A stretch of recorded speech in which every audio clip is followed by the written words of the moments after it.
হেমা মালিনীও আছে, ধর্মেন্দ্র আছে, তাহলে আমি কি করছি?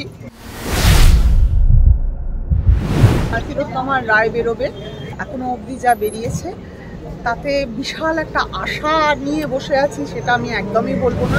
চিরঞ্জিত দা সাথে দেবশ্রী রায়ের প্রেম হলো আর আমার সাথে তাপস পালের। হেমা মালিনীর সঙ্গে কিভাবে যুক্ত থাকতে দেখা যাবে তোমার? মানে আমি হেমা মালিনীতে একটা গুরুত্বপূর্ণ চরিত্র করছি। সবাই বলছে যে হেমা মালিনী একটা নস্টালজিয়া, ডেফিনেটলি হেমা মালিনী একটা নস্টালজিয়া, কিন্তু সেটা নস্টালজিয়া নাকি ওটা একটা সারপ্রাইজ এলিমেন্ট, সেটাই হচ্ছে এই ছবির রহস্য। হেমা মালিনীও আছে, ধর্মেন্দ্র আছে, তাহলে আমি কি করছি? আমি হচ্ছে হেমা মালিনী আর ধর্মেন্দ্রের মাঝখানের জায়গাটা, মাঝখানের স্পেসটা নিয়েছি। আমি চিরঞ্জিত দার ওয়াইফের চরিত্র করছি। আমার মতো চরিত্র আমি বলবো যে আমাদের সমাজের আনাচে কানাচে দেখা যায়, ক্রমশ তার বৃদ্ধি হয় আর কি, দেখে মনে হয় খুব ভালো, কত সংস্কৃতিবান। আসলে কি তাই? এরকম একটা প্রশ্ন থাকতে পারে। তো লেয়ার্স আছে, আমার বেশ মজাই লাগলো। আর অনেক দিন বাদে, আমি যখন অনেক ছোট ছিলাম, আমার একটা ছবি আমি করেছিলাম, আমার প্রথম মানে বড় হিরোইন হিসেবে ছবি, তোমার রক্তে আমার সোহাগ।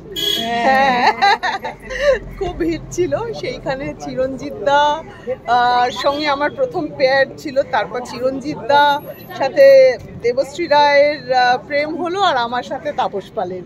সেই ছবিটার এক্সপিরিয়েন্স আমার মনে আছে দারুণ। এবং চিরঞ্জিত দার সাথে তার পরবর্তীকালে অনেক কাজ করেছি, কিন্তু অনেকদিন বাদে চিরঞ্জিত দার সঙ্গে কাজ করে খুব ভালো লাগলো। চিরঞ্জিত দা আমাদের ইন্ডাস্ট্রিতে অত্যন্ত শিক্ষিত, মার্জিত একজন মানুষ, যিনি, এবং চিরঞ্জিত দার আরও অনেকগুলো দিক আছে, মানে আর্টিস্ট, হ্যাঁ উনি কার্টুনিস্ট, মানে সেটা একেবারে ব্লাড সূত্রে পেয়েছেন, এবং ওনার ওই পেন্টিংয়ে এবং আর্টিস্ট হিসেবে ওনার একটা ইন্টারেস্টও আছে। উনি খুব মানে মজার মজার গল্প বলেন। He has lot of stories to say other than the film industry. তো চিরঞ্জিত দার স্ত্রী রত্নাবতীর সঙ্গে দেখা হলো, তো খুব ভাল লাগলো, মানে আমার খুব মজাই লাগলো আজকে এসে। ট্রেলারটা দেখলাম, পারমিতা একটা অন্যরকম ছবি তৈরি করার চেষ্টা করেছে। পারমিতা ছবি, আমি বলবো যে বাংলা ছবির পাশে এসে দাঁড়ানোটা বুঝি না।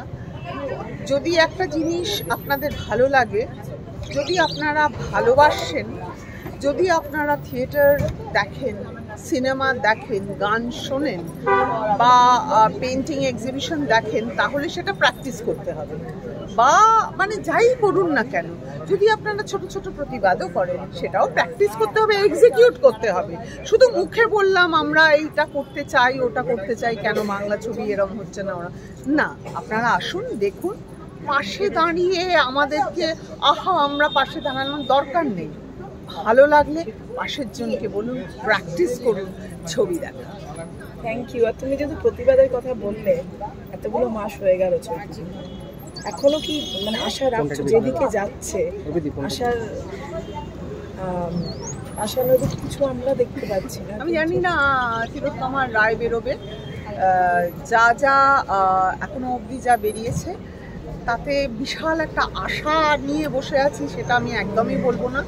হ্যাঁ, আশা যে খুব একটা আছে তা নয়, কিন্তু আশা থাকুক, মানে যদি ভার্ডিক্টে এতটুকু পজিটিভ কিছু বেরোয়, তাহলেও আমরা এই আন্দোলন চালিয়ে যাব, জাস্টিস ফর তিলোত্তমা। আর যদি ভার্ডিক্টে নেগেটিভও কিছু বেরোয়, তাহলেও আমরা চালিয়ে যাব জাস্টিস ফর তিলোত্তমা।